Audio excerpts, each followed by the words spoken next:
Thank you very much. We gather here today as members of a historic alliance, an alliance that saved and changed the world. You know, when this conference began in 1963, it was in a nation, actually it was on a continent, that was divided against itself.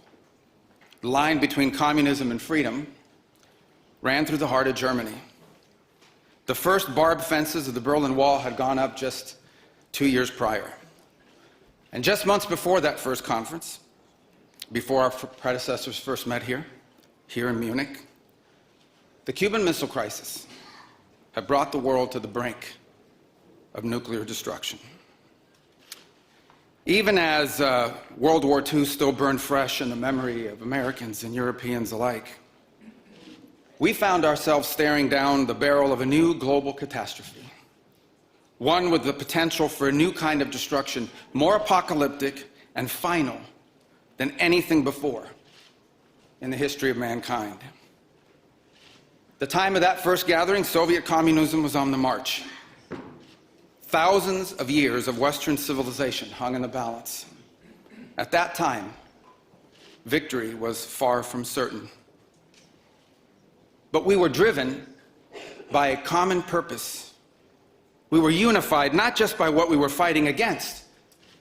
We were unified by what we were fighting for. And together, Europe and America prevailed. And a continent was rebuilt. Our people prospered. In time, the East and West blocks were reunited. A civilization was once again made whole. That infamous wall that had cleaved this nation into two came down, and with it an evil empire. And the East and West became one again. But the euphoria of this triumph led us to a dangerous delusion that we had entered, quote, the end of history, that every nation would now be a liberal democracy, that the ties formed by trade and by commerce alone would now replace nationhood, that the rules-based global order, an overused term, would now replace the national interest, and that we would now live in a world without borders where everyone became a citizen of the world. This was a foolish idea that ignored both human nature and it ignored the lessons of over 5,000 years of recorded human history. And it has cost us dearly. In this delusion, we embraced a dogmatic vision of free and unfettered trade, even as some nations protected their economies and subsidized their companies to systematically undercut ours, shuttering our plants, resulting in large parts of our societies being deindustrialized, shipping millions of working and middle-class jobs overseas, and handing control of our critical supply chains to both adversaries and rivals. We increasingly outsourced our sovereignty to international institutions while many nations invested in massive welfare states at the cost of maintaining the ability to defend themselves. This, even as other countries have invested in the most rapid military buildup in all of human history and have not hesitated to use hard power to pursue their own interests. To appease a climate cult, we have imposed energy policies on ourselves that are impoverishing our people, even as our competitors exploit oil and coal and natural gas and anything else, not just to power their economies, but to use as leverage against our own. And in a pursuit of a world without borders, we opened our doors to an unprecedented wave of mass migration that threatens the cohesion of our societies, the continuity of our culture, and the future of our people. We made these mistakes together. And now, together, we owe it to our people to face those facts and to move forward, to rebuild. Under President Trump, the United States of America will once again take on the task of renewal and restoration, driven by a vision of a future as proud, as sovereign, and as vital as our civilization's past. And while we are prepared, if necessary, to do this alone, it is our preference and it is our hope to do this together with you, our friends here in Europe. For the United States and Europe, we belong together. America was founded 250 years ago, but the roots began here on this continent long before. The men who settled and built the nation of my birth arrived on our shores carrying the memories and the traditions and the Christian faith of their ancestors as a sacred inheritance, an unbreakable link between the old world and the new. We are part of one civilization, Western civilization. We are bound to one another by the deepest bonds that nations could share, forged by centuries of shared history, Christian faith, culture, heritage, language, ancestry, and the sacrifices our forefathers made together for the common civilization to which we have fallen heir. And so this is why we Americans may sometimes come off as a little direct and urgent in our counsel. This is why President Trump demands seriousness and reciprocity from our friends here in Europe. The reason why, my friends, is because we care deeply. We care deeply about your future and ours. And if at times we disagree, our disagreements come from our profound sense of concern about a Europe with which we are connected, not just economically, not just militarily. We are connected spiritually, and we are connected culturally. We want Europe to be strong. We believe that Europe must survive. Because the two great wars of the last century serve for us as history's constant reminder that ultimately our destiny is and will always be intertwined with yours. Because we know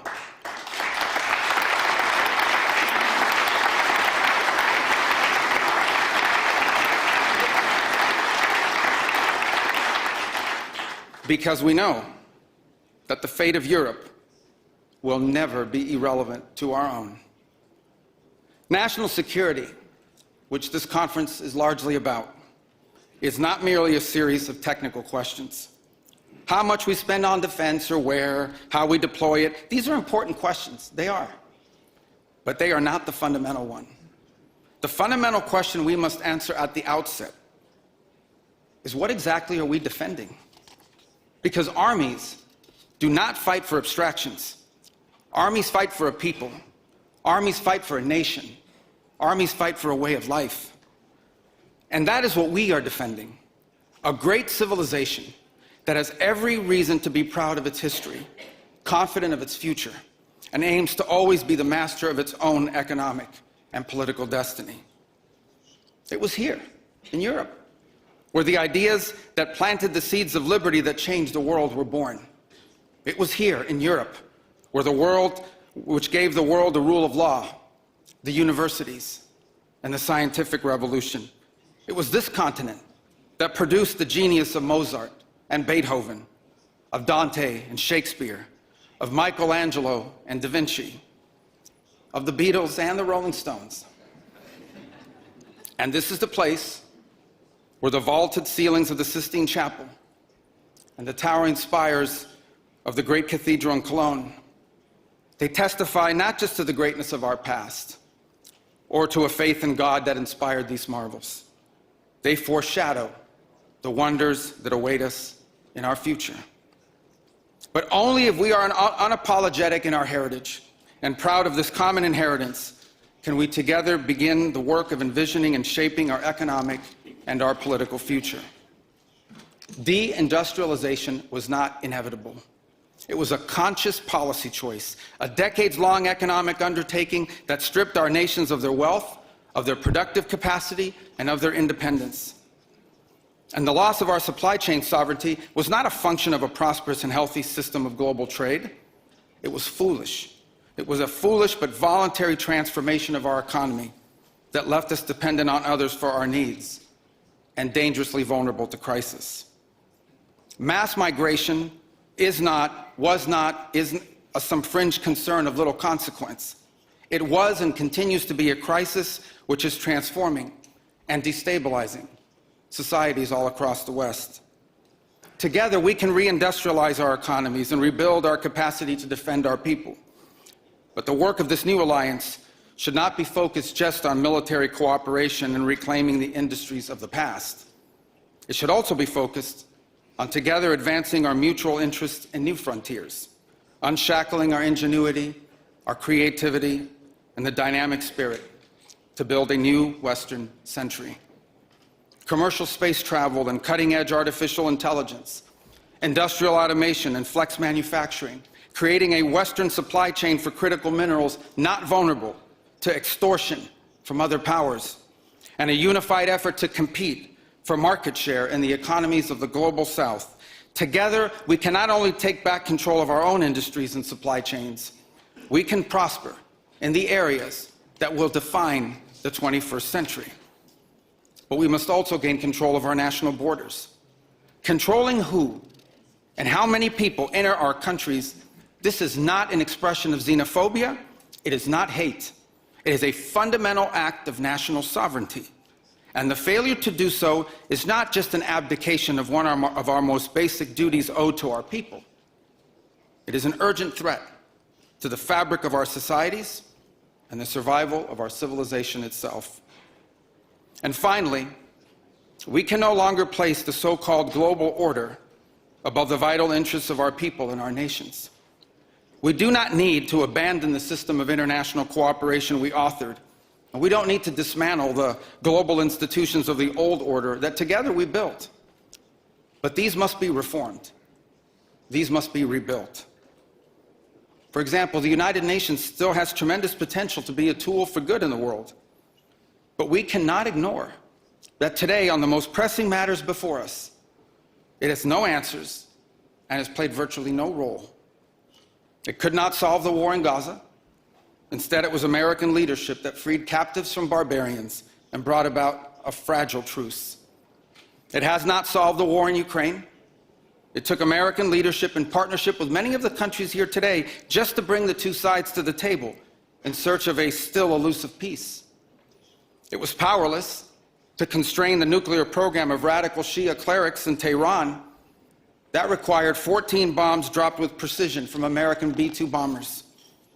And it was unable to address the threat to our security from a narco-terrorist dictator in Venezuela. Instead, it took American special forces to bring this fugitive to justice. In a perfect world, all of these problems and more would be solved by diplomats and strongly worded resolutions. But we do not live in a perfect world. And we cannot continue to allow those who blatantly and openly threaten our citizens and endanger our global stability to shield themselves behind abstractions of international law which they themselves routinely violate. This is the path that President Trump and the United States has embarked upon. It is the path we ask you here in Europe to join us on. It is a path we have walked together before and hope to walk together again. For 5 centuries, before the end of the Second World War, the West had been expanding. Its missionaries, its pilgrims, its soldiers, its explorers pouring out from its shores to cross oceans, settle new continents, build vast empires extending out across the globe. But in 1945, for the first time since the age of Columbus, it was contracting. Europe was in ruins. Half of it lived behind an iron curtain, and the rest looked like it would soon follow. The great Western empires had entered into terminal decline, accelerated by godless communist revolutions and by anti-colonial uprisings that would transform the world and drape the red hammer and sickle across vast swaths of the map in the years to come. Against that backdrop, then as now, many came to believe that the West's age of dominance had come to an end, and that our future was destined to be a faint and feeble echo of our past. But together, our predecessors recognized that decline was a choice, and it was a choice they refused to make. This is what we did together once before, and this is what President Trump and the United States want to do again now, together with you. And this is why we do not want our allies to be weak, because that makes us weaker. We want allies who can defend themselves so that no adversary will ever be tempted to test our collective strength. This is why we do not want our allies to be shackled by guilt and shame. We want allies who are proud of their culture and of their heritage, who understand that we are heirs to the same great and noble civilization, and who together with us are willing and able to defend it. And this is why we do not want allies to rationalize the broken status quo rather than reckon with what is necessary to fix it. For we in America have no interest in being polite and orderly caretakers of the West's managed decline. We do not seek to separate, but to revitalize an old friendship and renew the greatest civilization in human history. What we want is a reinvigorated alliance that recognizes that what has ailed our societies is not just a set of bad policies, but a malaise of hopelessness and complacency. The alliance that we want is one that is not paralyzed into inaction by fear. Fear of climate change, fear of war, fear of technology. Instead, we want an alliance that boldly races into the future. And the only fear we have is the fear of the shame of not leaving our nations prouder, stronger, and wealthier for our children. An alliance ready to defend our people, to safeguard our interests, and to preserve the freedom of action that allows us to shape our own destiny. Not one that exists to operate a global welfare state and atone for the purported sins of past generations. An alliance that does not allow its power to be outsourced, constrained, or subordinated to systems beyond its control. One that does not depend on others for the critical necessities of its national life. And one that does not maintain the polite pretense that our way of life is just one among many, and that asks for permission before it acts. And above all, an alliance based on the recognition that we, the West, have inherited together. What we have inherited together is something that is unique and distinctive and irreplaceable. Because this, after all, is the very foundation of the transatlantic bond. Acting together in this way, we will not just help recover a sane foreign policy. It will restore to us a clear sense of ourselves. It will restore a place in the world. And in so doing, it will rebuke and deter the forces of civilizational erasure that today menace both America and Europe alike. So in a time of headlines heralding the end of the transatlantic era, let it be known and clear to all that this is neither our goal nor our wish. Because for us Americans, our home may be in the Western Hemisphere, but we will always be a child of Europe.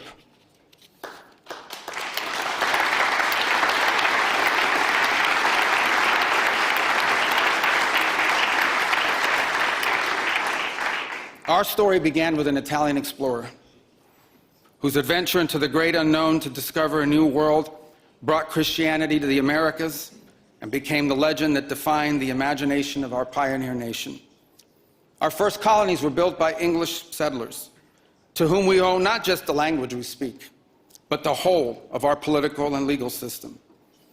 Our frontiers were shaped by Scots-Irish, that proud, hardy clan from the hills of Ulster that gave us Davy Crockett and Mark Twain and Teddy Roosevelt and Neil Armstrong. Our great Midwestern heartland was built by German farmers and craftsmen who transformed empty plains into a global agricultural powerhouse. And by the way, dramatically upgraded the quality of American beer. Our expansion into the interior followed the footsteps of French fur traders and explorers whose names, by the way, still adorn the street signs and town names all across the Mississippi Valley. Our horses, our ranches, our rodeos, the entire romance of the cowboy archetype that became synonymous with the American West. These were born in Spain. And our largest and most iconic city was named New Amsterdam before it was named New York. And you know that in the year that my country was founded, Lorenzo and Catalina Giraldi lived in Casal Monferrato in the Kingdom of Piedmont, Sardinia. And Jose and Manuela Reina lived in Sevilla, Spain. I don't know what, if anything, they knew about the 13 colonies which had gained their independence from the British Empire. But here's what I'm certain of. They could have never imagined that 250 years later, one of their direct descendants would be back here today on this continent, as the chief diplomat of that infant nation. And yet here I am, reminded by my own story that both our histories and our fates will always be linked. Together, we rebuilt a shattered continent in the wake of 2 devastating world wars. When we found ourselves divided once again by the Iron Curtain, the Free West linked arms with the courageous dissidents struggling against tyranny in the East to defeat Soviet communism. We have fought against each other, then reconciled, then fought, then reconciled again. And we have bled and died side by side on battlefields, from Kapyong to Kandahar. And I'm here today to leave it clear that America is charting the path for a new century of prosperity, and that once again, we want to do it together with you, our cherished allies and our oldest friends.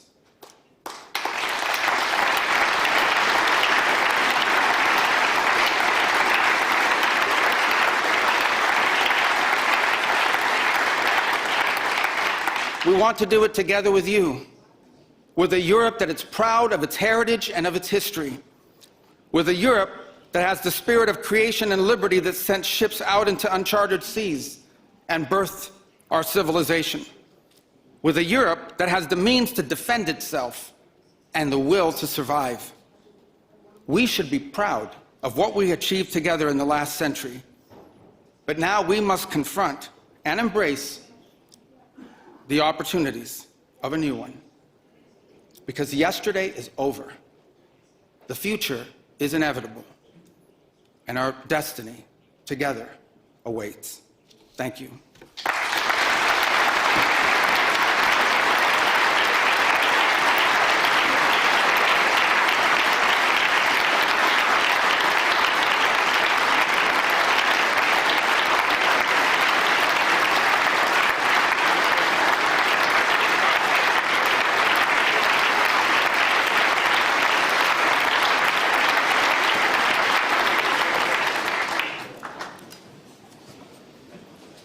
Mr. Secretary, I'm not sure you heard the sigh of relief through this hall when we were just listening to what I would interpret as a message of reassurance, of partnership. You spoke of intertwined relations between the United States and Europe. Reminds me of statements made decades ago by your predecessors when the discussion was, is actually America a European power? Is America a power in Europe? Thank you for offering this message of reassurance about our partnership. This is actually not the first time that Marco Rubio is here at the Munich Security Conference. He's been here before, a couple of times, but it's the first time he has been, and he is the speaker as Secretary of State. So thank you again. We have only a couple of minutes now for just a few questions. And if I may, we collected questions from the audience. One of the sort of key issues here yesterday, today, is of course, continues to be the question of how to deal with the war in Ukraine. Many of us in the discussions of the last day, last 24 hours, have voiced their impression that the Russians, let me put it colloquially, the Russians are playing for time. They're not really interested in a meaningful settlement. There is no indication that they're willing to compromise on any of their maximalist objectives. Offer to us, if you could, your assessment of where we are and where you think we can go. Well, I think where we are at this point is that the issues at play that have to be, here's the good news. The good news is that the issues that need to be confronted to end this war have been narrowed. That's the good news. The bad news is they've been narrowed to the hardest questions to answer, and work remains to be done in that front. I hear your point about, well, the answer is we don't know. We don't know if the Russians are serious about ending the war. They say they are, and under what terms they were willing to do it, and whether we can find terms that are acceptable to Ukraine upon that Russia will always agree to. But we're going to continue to test it. In the meantime, everything else continues to happen. The United States has imposed additional sanctions on Russia's oil. In our conversations with India, we've gotten their commitment to stop buying additional Russian oil. Europe has taken its set of steps moving forward. The Pearl program continues, in which American weaponry is being sold for the Ukrainian war effort. So all these things continue. Nothing has stopped in the interim. So there's no buying of time here in that regard. What we can't answer, but we're going to continue to test, is whether there is an outcome that Ukraine can live with and that Russia will accept. And I would say it's been elusive up to this point. We've made progress in the sense that for the first time, I think, in years, at least at the technical level, there were military officials from both sides that met together last week, and there'll be meetings again on Tuesday, although it may not be the same group of people. Look, we're going to continue to do everything we can to play this role of bringing this war to the end. I don't think anybody in this room would be against a negotiated settlement to this war so long as the conditions are just and sustainable. And that's what we aim to achieve. And we're going to continue to try to achieve it, even as all these other things continue to happen on the sanctions front and so forth. Thank you very much. I'm sure if we had more time, there would be many questions on Ukraine.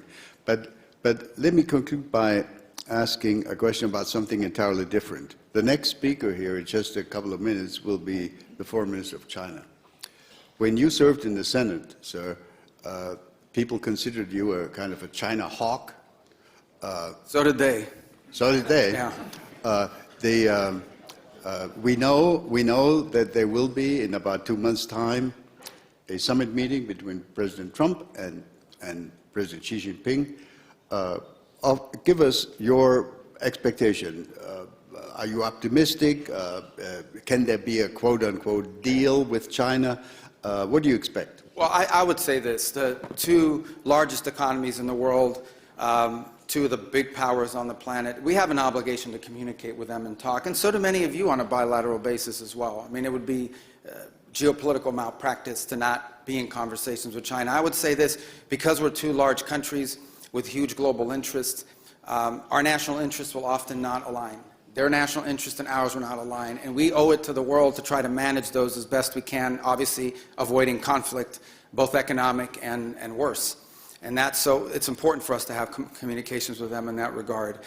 On areas in which our interests are aligned, I think we can work together to make positive impact on the world, and we seek opportunities to do that with them. But we have to have a relationship with China, and many of the countries represented here today are going to have a relationship with China, always understanding that nothing that we agree to could come at the expense of our national interest. And frankly, we expect China to act in their national interest, as we expect every nation state to act in their national interest. And the goal of diplomacy is to try to navigate those times in which our national interests come into conflict with one another, always hoping to do it peacefully. I think we also have a special obligation, because whatever happens between the U.S. and China on trade has a global implication. So there are long-term challenges that we face that we're going to have to confront, that are going to be irritants in our relationship with China. That's not just true for the United States, that's true for the broader West. But I do think we need to try to manage those the best we can to avoid, unnecessary friction if it's possible.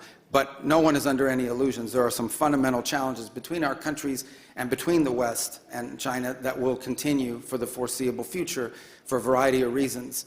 And it's some of the things we hope to work together with you on. Thank you very much, Mr. Secretary. We've run out of time. I'm sorry that I can't take questions from all those who wanted to ask questions. Mr. Secretary of State, thank you for this message of reassurance. I think this is much appreciated here in the hall. Let's offer a round of applause.